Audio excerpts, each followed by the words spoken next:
Hello and welcome back to Buggleskelly Station.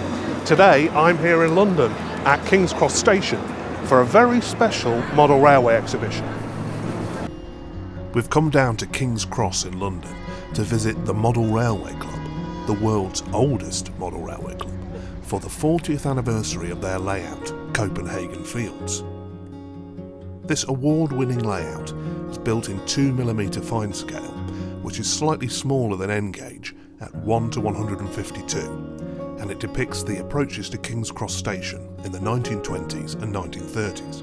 This area of London was immortalised in the 1955 Ealing comedy, The Ladykillers, and by coincidence I was commissioned by Dawn at Model Railway Quest to produce Mrs. Wilberforce's house from the film a few months ago. As you may know, she's building a Ladykillers layout. I was delighted when Tim Watson from the Model Railway Club got in touch to add the house to Copenhagen Fields in time for the 40th anniversary.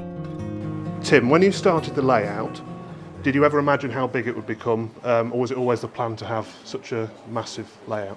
It was always planned to be this big, but the complexity of it was another issue altogether, and the time it took to get to full size is another issue that we didn't perhaps appreciate 40 years ago. We were younger then and naive, I think, would be the answer to that question. It's a dream come true for me to see Mrs. Wilberforce's house on the layout. Are you a fan of the Ladykillers film, and is it something that you've always planned to add? We actually got wind of the Ladykillers by the fact that John Huntley came to the club once and said, "I've got these film outtakes you might be interested in." So we went along to his studio in Islington, which is very close to us here, and there were the Ladykillers outtakes. I knew of the film, but this is in the early 80s, so those sort of things weren't so commonly known at the time. So then we got the film, and then we built the layout. Obviously, it was, the layout was being built at that time. For 40 years, we've said there isn't room for the Ladykillers' house, Mrs. Wilberforce's house, lopsided house, on the layout. And then you came along and produced a 3D print, which is so gorgeous. I thought, we've got to make room for this. So we did some planning around, as you recall, with bits of drawings to see if it would fit, and a lot of pushing here and shoving there, and we made a room for it on the layout. So yeah, it's on there. But it wasn't planned. It was always told, we always said there's no room for it. And did it take much work to actually fit it into the existing layout? More than it should have done. Because it wasn't prototypical. Now that's a bit silly when you've got a non-prototypical house, because it's a stage house, it's not a real house. But it's to make it look right for the film, and so many people know the film really rather well. Yes, I found do that. it justice. Yeah. I understand the Model Railway Club's the oldest club in the world. How is the club doing? Are you still able to attract new members? Because I found I go to lots of shows throughout the year, and we're seeing a lot of younger faces, which is obviously good. Are you finding new members are joining, especially younger members? Oh yes. We have two groups in the club: the young MRC, the junior MRC, and they come here weekends on Saturdays, and so that is booming, very very popular. Lots of youngsters. The club membership is going up, and the young.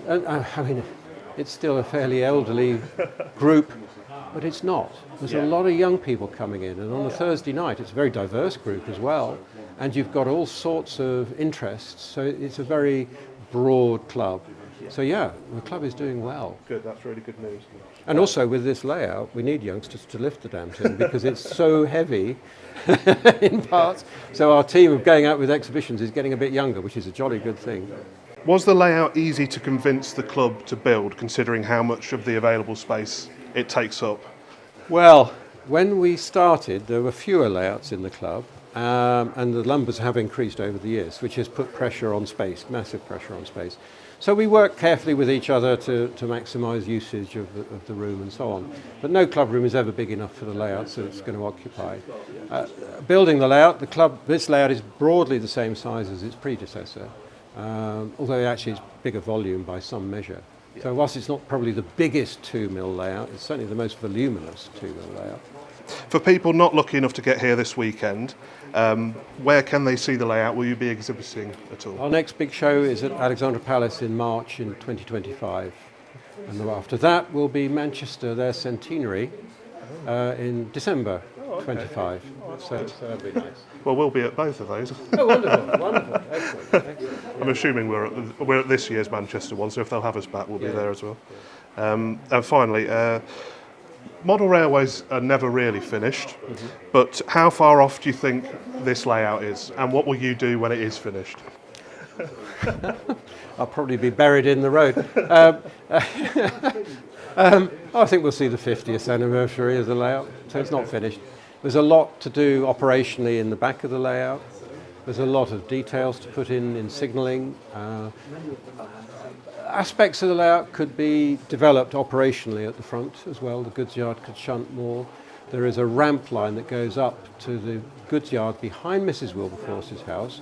That is probably going to be made to work in the near future. Yes. And that will look quite spectacular, seeing a train pushing up the hill up to Mrs. Wilberforce's yard, as we call it. When are you going to have the bodies falling off the tunnel? That's a tricky one.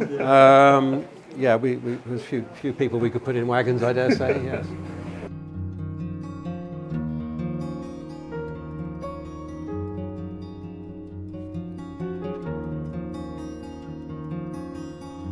The layout will be joining us at Alexandra Palace for the London Festival of Railway Modelling in March 2025, and you can find details on my website. If you look closely in the underground station, you might even spot my model of Will Hay on the platform, but unfortunately the next train's gone.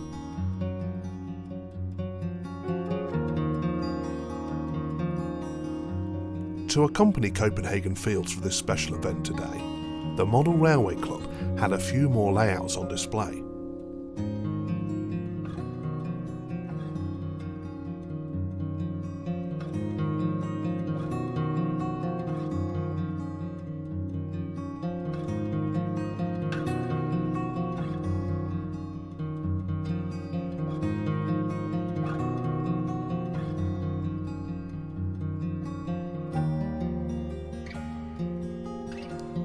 I particularly liked Juan Long Street by David Evelyn, with an excellent use of light to depict a golden sky. Thank you to Tim and to all at the Model Railway Club for letting us get up close to Copenhagen Fields. And here's to another 40 years when it might nearly be finished.